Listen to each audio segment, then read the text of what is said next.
हरे कृष्णा प्रिय भक्तजनों, कैसे आप सभी। मैं नीलम एक बार फिर से आप सभी का स्वागत करती हूँ आपके अपने चैनल प्रभु भक्ति संगीत में। जय मां शारदे। वसंत पंचमी के पर्व का लोग बड़ी बेसब्री से इंतजार करते हैं और इस त्यौहार को हमारे देश में बहुत धूमधाम के साथ मनाया भी जाता है।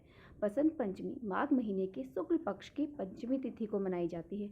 इस दिन कुछ काम ऐसे होते हैं जिन्हें करने के लिए मना किया जाता है और जिससे माँ सरस्वती भी नाराज हो सकती हैं। तो चलिए आपको बताते हैं बसंत पंचमी इस बार कब है और क्या क्या हमें करना चाहिए, क्या कार्य नहीं करने चाहिए। बसंत पंचमी के दिन क्या करें और क्या ना करें, उससे पहले जानिए बसंत पंचमी की तिथि और इस दिन रहने वाले शुभ मुहूर्तों के बारे में। इस बार माघ मास के शुक्ल पक्ष की पंचमी तिथि प्रारंभ हो रही है 2 फरवरी को सुबह 9:15 पर और पंचमी तिथि को समाप्त हो रही है 3 फरवरी को सुबह 6:52 पे। तो तिथि के अनुसार इस बार बसंत पंचमी 2 फरवरी दिन रविवार को मनाई जाएगी और बसंत पंचमी को हम सब त्योहार की तरह मनाते हैं और इसी दिन पूजा पाठ हवन इत्यादि भी किए जाएंगे। हालांकि अगले दिन सुबह के समय ब्रह्म मुहूर्त में भी आप माँ सरस्वती की पूजा कर सकते हैं। 2 फरवरी दिन रविवार को जो ब्रह्म मुहूर्त होगा वो होगा 5:33 से 6:21 तक और सूर्योदय उस दिन होगा 7:10 पर। सूर्यास्त उस दिन होगा 6:10 पे। उसके बाद बात करें शिव योग और सिद्धि योग यानी सर्वार्थ सिद्धि योग इस दिन बन रहा है, जिसमें शिव योग सुबह 9:14 तक रहेगा और बाद में सिद्ध योग रहेगा। उसके बाद में सिद्ध योग हो रहेगा तो राहु काल 4:30 बजे से उस दिन प्रारंभ हो रहा है और 6 बजे तक रहेगा। राहु काल में कोई भी पूजा वर्जित मानी जाती है और इस बार बसंत पंचमी के दिन ही भद्रा भी लग रही है। तो भद्रा जो है उसका समय होगा 10:26 से शुरू होकर रविवार को सुबह 9:14 पर समाप्त हो जाएगी। बसंत पंचमी का शुभ मुहूर्त जो है वो है इस बार 7:09 से दोपहर के 12:35 तक। तो आप इस मुहूर्त के अंदर माँ शारदे माँ सरस्वती की पूजा करके उन्हें भोग लगा सकते हैं।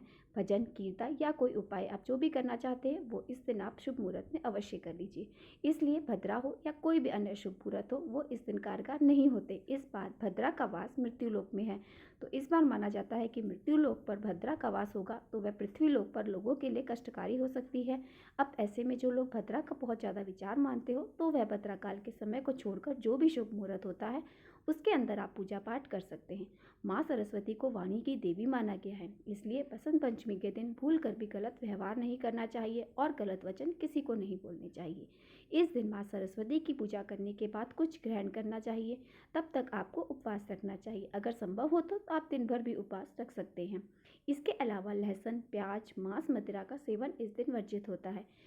किसी से बात करते समय झूठ नहीं बोलना चाहिए। जो लोग खासतौर पर आज के दिन झूठ बोलते हैं उनसे विशेषकर माँ सरस्वती जी नाराज हो जाती हैं। भूलकर भी इस दिन कॉपी किताब के पन्ने नहीं फाड़ने चाहिए और ख़ास तौर पर जो पढ़ाई लिखाई के काम में आने वाली चीज़ें हैं या संगीत कला से जुड़ी हुई जो भी सामग्री है उन्हें आपको घर से बाहर नहीं फेंकना चाहिए। जैसे कि कुछ लोग जो सामान खराब हो जाता है उसे बाहर फेंक देते हैं या जो पुरानी फटी पुरानी किताबें होती हैं उसे रद्दी में बेच देते हैं।